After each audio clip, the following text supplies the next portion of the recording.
I remember when I first got in as a spreadsheet guy.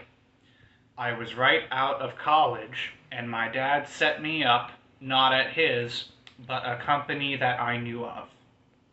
And I plugged away like everyone else.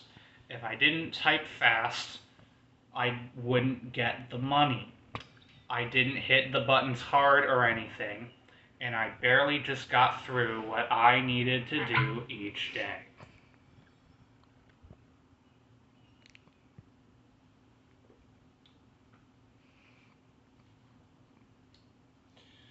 I remember my managers were like aliens, man. They would walk around like they were on edge, like they knew less about what they were doing than what you were doing. But I swear they knew when you fucked up. I one time put a colon instead of a semicolon in Excel once, and I was approached before I finished typing the line. And I guess they talked so stutteringly. No, that's not the word, but you know what it is. Like, oh, so you see that semi-sorry colon? If you could change that, it would be perfect. And I hated every second of it. But all my fellow junior data analysts were guys like me, you know. Rich or middle class dads, but too dumb or too smart to get into Harvard or Princeton, and just barely managed to get this stupid thing that a middle schooler could do. But we got each other. We never hung out, but we held each other up in sarcastic remarks, in the mutual understanding that we are here through no fault of our own. And I would go back home. I lived with my girlfriend at the time. I don't want to call her my fiance right now. I would go back home, and she would just flop on the couch or something and laugh about the silliest things. Like, I remember something like, I saw an ant once, and I said, "Hello, good sir, art thou a scout for thy queen, Queen Bucalicious of the Suck Kingdom?"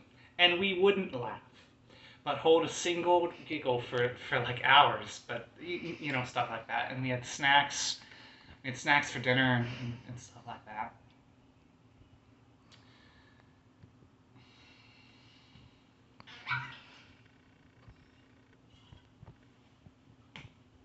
And then one day I got fucking promoted.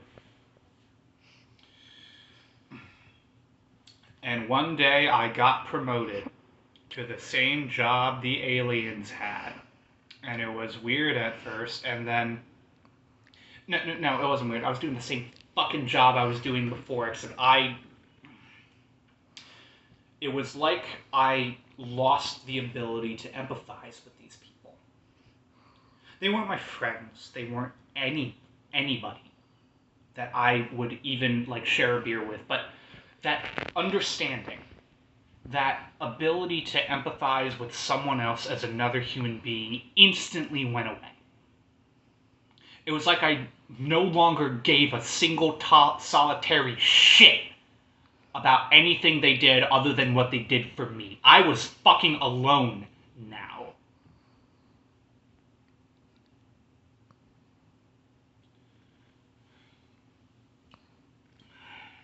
And I still am.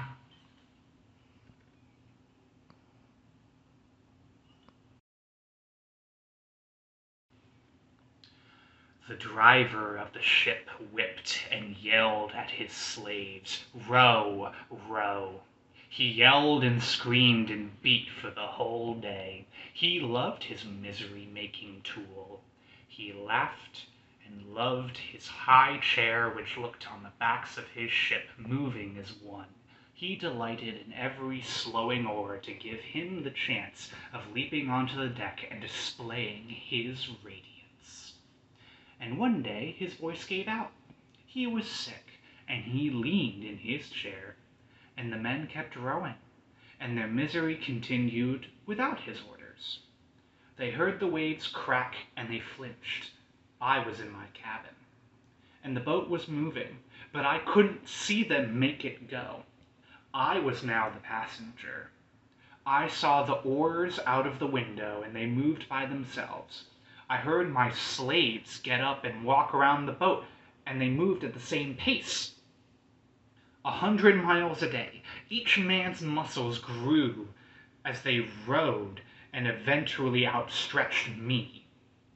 They rowed as they pleased, and misery sunk down, and the boat moved at the same pace. I walked outside, healthy once again, but I was the slave now.